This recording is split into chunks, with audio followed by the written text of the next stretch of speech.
Yes, in this chapter, we will start our revision from this topic, tracing through 1,000 years. First topic of history. And in this topic, we will understand that how we trace our changes. इस topic में हमने क्या किया था? Tracing changes. कि जो भी changes हुए हैं उनको हमने क्या करना है? ट्रेस. कि फाइंड आउट करना है. ठीक है? Find out the changes through 1,000 years. और कितना टाइम का चेंज हमने देखना है? 1000 years का. ठीक है? Tracing changes up to 1,000 years. So first, in your book, it has been started from a map.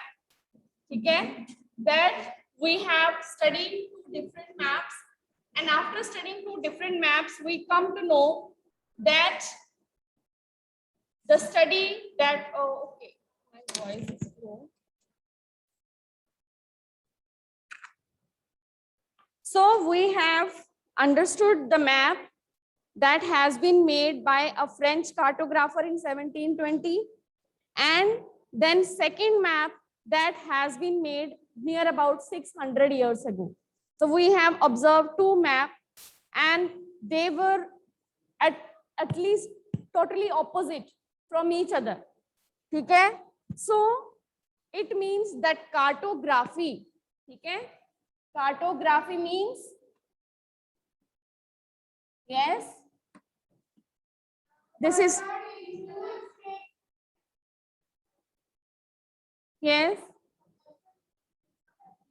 a person who makes the map. So cartography we have studied about two in different periods. Okay, so historians, they read the documents, they text also, map also. So these were two maps were drawn by different cartographers.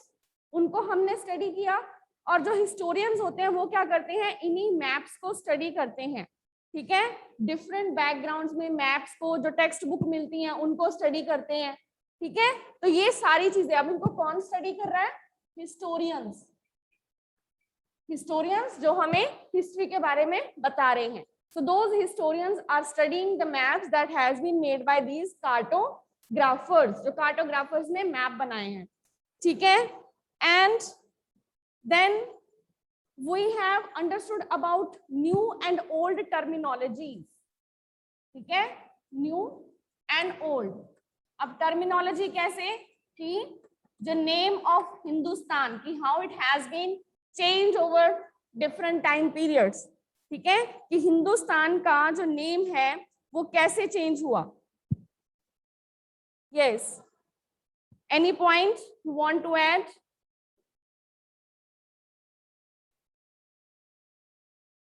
Yes, how the term Hindustan, अब new term, पहले news की term कौन सी है? हिंदुस्तान.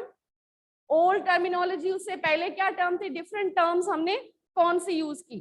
ठीक है, जैसे अगर हम 13th सेंचुरी की बात करें, इसी को हम आगे देखते हैं. अगर हम 13th सेंचुरी की बात करें तो 13th सेंचुरी में मिनहाज सिराज ने कौन सी टर्म यूज की? हिंदुस्तान. हिंदुस्तान वर्ड ही यूज किया. टर्म क्या थी? हिंदुस्तान. ठीक है, हिंदुस्तान वर्ड को उन्होंने यूज किया टू ही मीन, उसके लिए उनका मतलब क्या था? हिंदुस्तान का मतलब क्या था? The areas of Punjab, Haryana and Indus river. Indus river हमें पता है कहाँ है? From Pakistan, India to Pakistan area. ठीक है, एंड उसमें पंजाब, जो प्रेजेंट डे पंजाब इंडिया में भी है, प्रेजेंट डे पंजाब पाकिस्तान में भी है, दोनों को एरियाज को इकट्ठा. देन हरियाणा, और जो लैंड थी between the Indus river and Ganga, Indus river और गंगा रिवर के बीच वाला सारा एरिया, उसको उसने क्या नाम दिया? क्या नाम दिया? हिंदुस्तान. ठीक है, सो 13th सेंचुरी में मिनहाज सिराज ने इस हिंदुस्तान वर्ड को किसके लिए यूज किया? The land between Indus river and Ganga river and areas of Punjab and Haryana. ठीक है, उसने इसके लिए यूज की. उसने हिंदुस्तान में जो हमारा साउथ इंडिया पार्ट है उसको इंक्लूड नहीं किया था, ठीक है, उसने सिर्फ पंजाब, हरियाणा, इंडस रिवर और गंगा रिवर के बीच वाला एरिया इंक्लूड किया। फिर 16th सेंचुरी में जो बाबर के टाइम पे, ठीक है, फिर हिंदुस्तान का जो टर्म था, अब ये 13th सेंचुरी की, फिर 16th सेंचुरी में ये जो हिंदुस्तान टर्म थी ये किसके लिए यूज की जाने लगी? This was used for the geography, fauna and culture of the sub continent, मतलब पूरा सब कॉन्टिनेंट जो भी उस टाइम पे बाबर के अंडर एरिया था, ठीक है, वो सारा area. So then in 16th century this term it was used for all geographical, अब ये सारे सब कॉन्टिनेंट के लिए, ये सिर्फ हम कह सकते हैं कि नॉर्थ इंडिया के लिए था, ठीक है, इसमें पूरा सब कॉन्टिनेंट उन्होंने ऐड करना स्टार्ट कर दिया 16th सेंचुरी में, ठीक है। देन 14th सेंचुरी में एक अमीर खुसरो पोइट थे, उन्होंने हिंद जो सेम सेंस, अब उन्होंने भी हिंद वर्ड यूज किया, लेकिन जो बाबर ने यूज किया था वर्ड सेम वो वर्ड नहीं था, मतलब हिंदुस्तान के ही अलग अलग मीनिंग अलग अलग टाइम पे हमें देखने को मिलते हैं, ठीक है। तो इसका मतलब कि जो आज हमारा इंडिया है उस टाइम पर ये हिंदुस्तान सेम नहीं था, ठीक है, पहले सिर्फ अपर पार्ट को इंक्लूड किया गया, लेटर ऑन 16th सेंचुरी में द सब कॉन्टिनेंट, मतलब हम इंडिया को पूरा एक सब कॉन्टिनेंट मानते हैं, फिर धीरे धीरे सब कॉन्टिनेंट के वो पार्ट जो कि मुगल्स के अंडर थे वो उसमें इंक्लूड किए गए, कि जो भी मुगल टेरिटरी है वो क्या है, वो हिंदुस्तान है, ठीक है। एक तो ये हिंदुस्तान का जो नेम था ये चेंज हुआ ओवर द सेंचुरीज, ठीक है, और एक न्यू जो वर्ड था हमारी टर्मिनोलॉजी में ऐड हुआ था वो कौन सा था? फॉरेनर वर्ड, ठीक है, एक फॉरेनर। और फॉरेनर का मीनिंग क्या होता था उस टाइम पे? आजकल हम फॉरेनर किसको कहते हैं कि कोई भी जो फॉरेन कंट्री से इंडिया में आया वो हमारे लिए फॉरेनर है, ठीक है। सो उस टाइम पे हम फॉरेनर का मीनिंग क्या था? हाँ जी,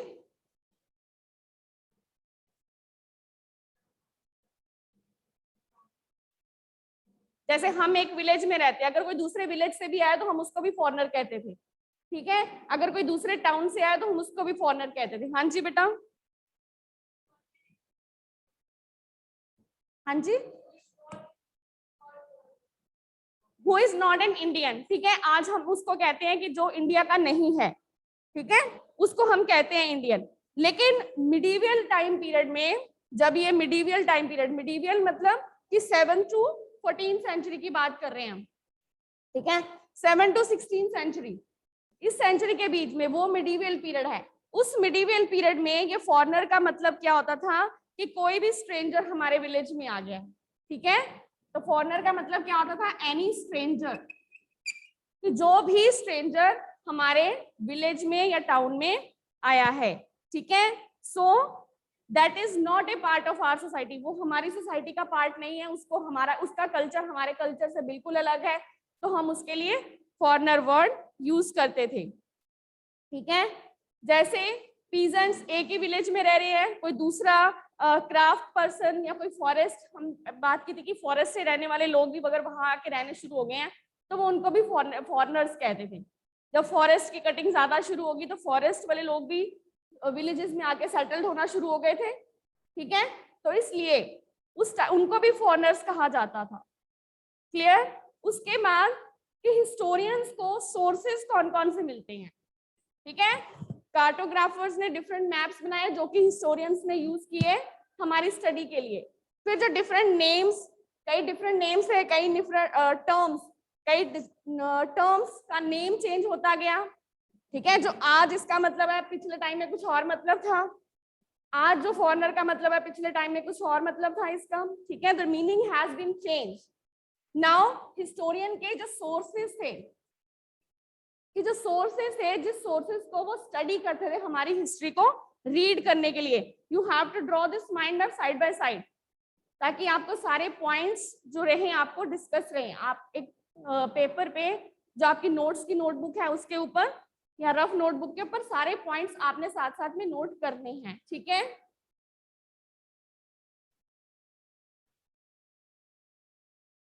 सो उसके बाद हमें डिफरेंट सोर्सेज जो हैं वो मिलते हैं हमारी स्टडी को करने के लिए, ठीक है। सोर्सेज हमें क्या क्या मिलते हैं, सोर्सेज में हमें क्या मिलता है, yes what sources we found to study history, various manuscript. हाँ जी, इसमें हमने वेरियस मैन्युस्क्रिप्ट की बात की है कि फ्रॉम 700 टू 1750, ठीक है। ये जो हम बात कर रहे हैं ट्रेसिंग चेंजेस की, फ्रॉम 700 टू 1750, मतलब ये 1000 ईयर्स की हम बात कर रहे हैं, ठीक है। 1750 और 700 के बीच में 1000 ईयर्स का टाइम था, उस टाइम पीरियड की हम बात कर रहे हैं कि उसमें कितने ये चेंजेस आए, ठीक है। अप्रोक्सीमेटली हम बात करेंगे, पूरा एक एक साल का हम नहीं रखते इसमें रिकॉर्ड, ठीक है। सो अब इसमें हमने बात की मैन्युस्क्रिप्ट की कि हमें वेरियस टाइप ऑफ मैन्युस्क्रिप्ट्स मिलती हैं।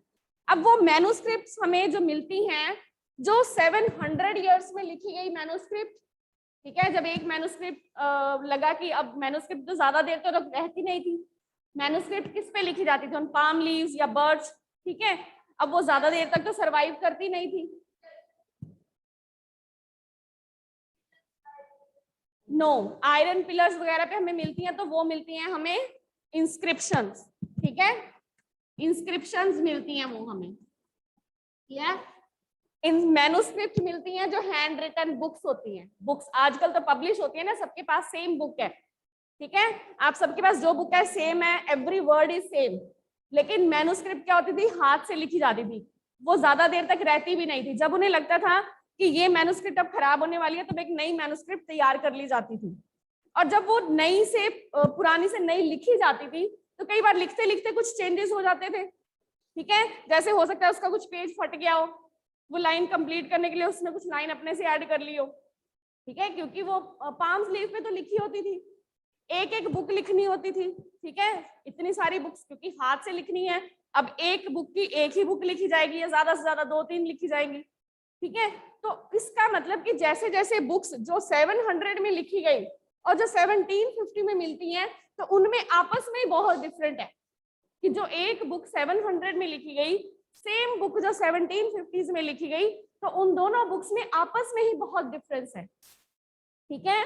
सो उस टाइम पे अब ये मैन्युस्क्रिप्ट की क्या आती है हमें प्रॉब्लम या डिफिकल्टीज। हाँ जी बेटा, क्योंकि मैन्युस्क्रिप्ट है, मैन्युस्क्रिप्ट मतलब हाथ से बुक्स लिखी गई हैं, हमने उनको क्या करना है, सरवाइव करके रखना है। आज भी हम प्रिजर्व करके रखते हैं, बचा के रखते हैं, ठीक है। तो ये हम इतने टाइम पीरियड की बात कर रहे हैं ना, कितना टाइम गैप है, ठीक है। हो सकता है 700-800 900 कहीं सेंचुरी में लिखी गई हो, 6-7 सेंचुरी में, और वही अगर 13 सेंचुरी में लिखी गई है जाके, तो उन दोनों बुक्स में काफी डिफरेंट है। सेम बुक को ही रिपीट किया गया है, ठीक है। आपकी बुक में जैसे इसमें एग्जाम्पल भी है। अब डिफरेंट उस टाइम पे क्या थी, हमारे पास प्रिंटिंग प्रेस नहीं थी, ठीक है। तो इसीलिए जो ऑथर्स ने, किसी ने एक ऑथर ने पूरा अपना क्रॉनिकल लिखा, जैसे ट्रेवलर्स अलग अलग जगह विजिट करते थे, उन्होंने वहां गए, वहां जाके वहां के बारे में पूरी नॉलेज उन्होंने लिखी। उसके बाद उनकी मैन्युस्क्रिप्ट को किसी और ने कॉपी किया, तो उसने कुछ और लाइंस, उसको लगा कि ये खराब हो गई है, लाइन विजिबल नहीं है प्रॉपर, उसने उनको चेंज कर दिया, ठीक है। So the chronicles written at, जैसे 14th सेंचुरी क्रॉनिकल जियाउद्दीन बरानी है, उसने 1356 में अपना एक क्रॉनिकल लिखा, ठीक है। और उसका 2 साल बाद, 2 years आफ्टर, सिर्फ 2 साल बाद सेकेंड वर्जन लिखा गया। पहला उसने लिखा 1356 में, सेकेंड लिखा गया 2 years आफ्टर, और उन दोनों में ही इतना डिफरेंस था, मतलब जो 2 साल बाद लिखा गया उसमें भी डिफरेंस था, ठीक है। So the two differ from each other, but historians did not know existence of first version, ठीक है। तो उनको फर्स्ट वर्जन में एग्जिस्टेंस, उसके डिफरेंस क्या थे, तो ये भी कई बार हमें पता नहीं चलता है कि जो हमें मिल रही है इंफॉर्मेशन वो ठीक है, क्लियर है कि नहीं है, ठीक है। तो इस तरह के ये सोर्सेज हमें मिलते हैं, मैन्युस्क्रिप्ट भी मिलती हैं। मैन्युस्क्रिप्ट की डिफिकल्टीज क्या है कि इसमें जो मैन्युस्क्रिप्ट हमें एक टाइम पे मिलती है, वो सेकंड जो उसका वर्जन है, उस आपस में कई चेंजेस है, ठीक है। एक कि उनकी जरूरी नहीं है कि उनकी जो कॉपी है वो बिल्कुल करेक्ट हो, ठीक है, क्योंकि हो सकता है कि आपने हैंड राइटिंग इतनी अच्छी लिखी है, है ना। दूसरे आपके फ्रेंड को आपकी हैंड राइटिंग पढ़ने ही नहीं, उसका पढ़ ही नहीं पा रहा है, तो उसने जो वर्ड समझ नहीं आया वो अपनी तरफ से लिख दिया, क्योंकि मैन्युस्क्रिप्ट है, बुक की प्रिंटिंग तो है नहीं कि एक एक वर्ड क्लियर होगा, है ना, हाथ से लिखी गई है। तो कई बार ये भी हो सकता है कि एक दूसरे की मैन्युस्क्रिप्ट को कॉपी करना इजी नहीं था, क्योंकि hand writing was also not properly visible, तो कॉपी करते हुए कुछ नए वर्ड ऐड हो गए, ठीक है। देन उन्होंने गेस किया कि ये वर्ड ये होगा, तो गेस करके जो वर्ड समझ में आया वो लिख दिया। आप भी अगर कहीं फ्रेंड की कॉपी करना, कोई वर्ड समझ में आए तो गेस करके फटाफट लिख देते हो कि चलो अभी वो फ्रेंड तो है नहीं, मैं कैसे गेस करके लिखूंगा, क्योंकि उस टाइम पे वो मैन्युस्क्रिप्ट कॉपी कर रहे हैं, हो सकता है जिसने लिखी हो वो इस टाइम पे है भी कि नहीं, ठीक है। सो दे गेस। इस तरह सेम टेक्स्ट को कॉपी करने में कई बार एक मैन्युस्क्रिप्ट दूसरी से काफी डिफरेंट हो जाती थी, ठीक है। तो ये हमें डिफिकल्टी है, तो इसलिए हम इस पे प्रॉपर बिलीव नहीं कर सकते कि जो भी मैन्युस्क्रिप्ट हमें मिलती है वो प्रॉपर ठीक है कि नहीं है, ठीक है। तो ये इसमें एक डिफिकल्टी आती है सोर्सेज में। सो देन हिस्टोरीज, इस जो पीरियड है हमारा, इसको हम कितने पीरियड्स में डिवाइड करते हैं, हिस्ट्री को कितने पीरियड्स में डिवाइड करते हैं? हाँ जी, तो ये हमारा मिडिवियल पीरियड है, तो हिस्टोरियंस ने इसको डिवाइड किया है अमंग द डिफरेंट, ठीक है, दो टाइम पीरियड में डिवाइड किया है। इसमें हम दो टाइम पीरियड्स करते हैं, एक करते हैं मिडिवियल, ठीक है, एक करते हैं मिडिवियल टाइम पीरियड और एक है मॉडर्न। अब मिडिवियल टाइम पीरियड कौन सा है?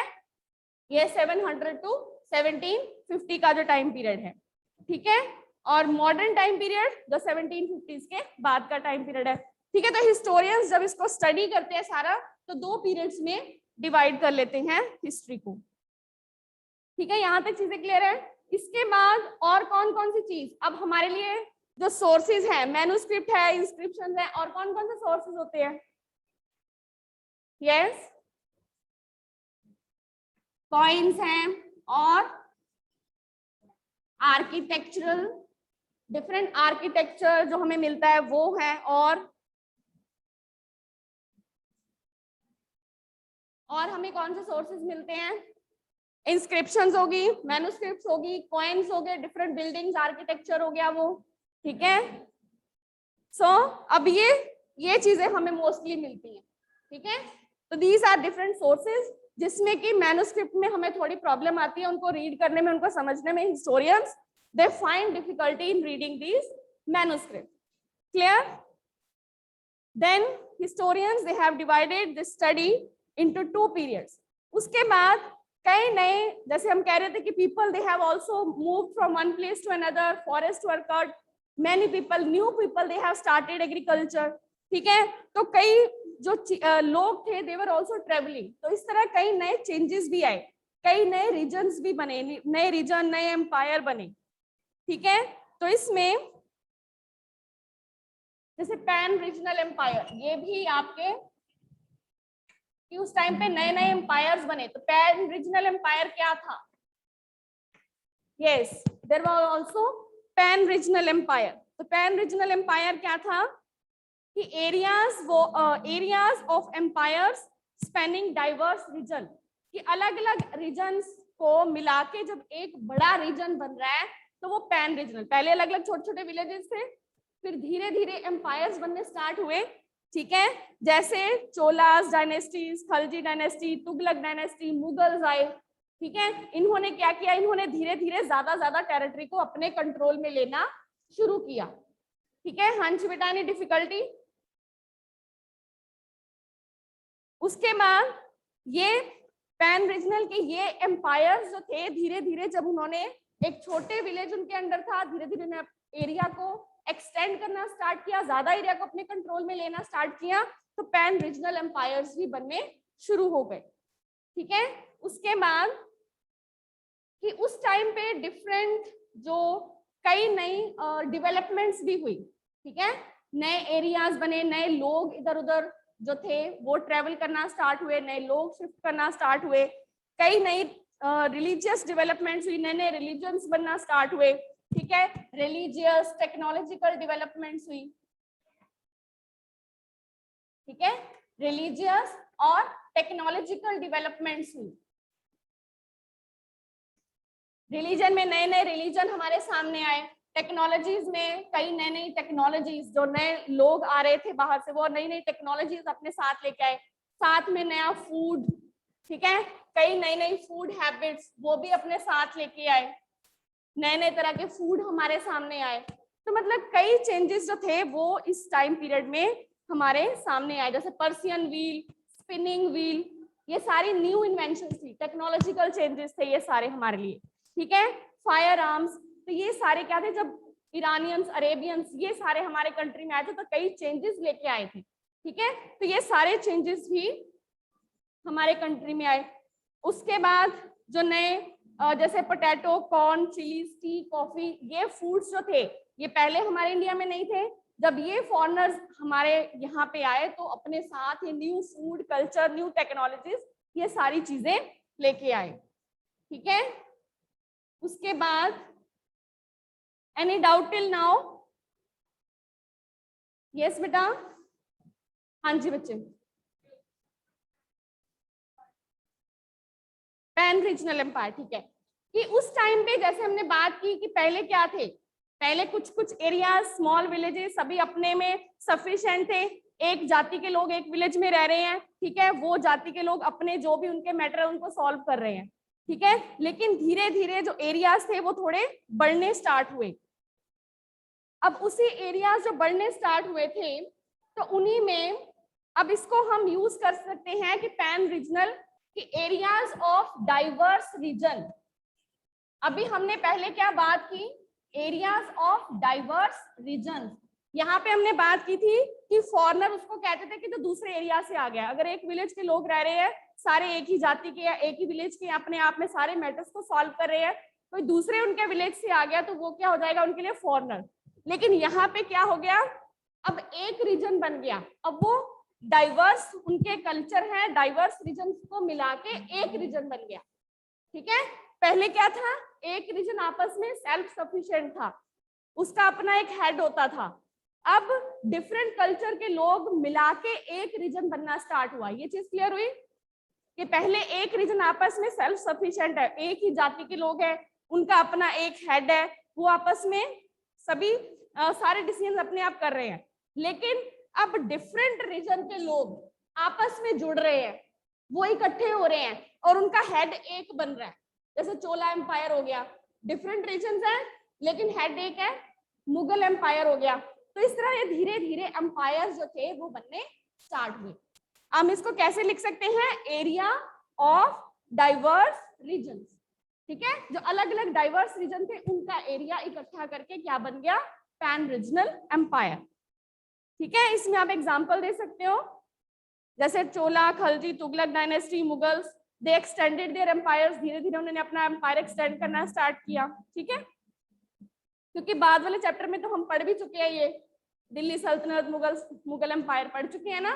तो ये हमने स्टार्टिंग में ब्रीफ नॉलेज ली थी कि ये सारे क्या थे, एम्पायर बनना स्टार्ट हो गए थे, क्लियर, ठीक है बेटा। Any doubt? So I hope you all have noted down all the points, ठीक है। ओके देन, थैंक यू बेटा। If there is no doubt, हाँ जी बच्चे, ओके, थैंक यू बेटा।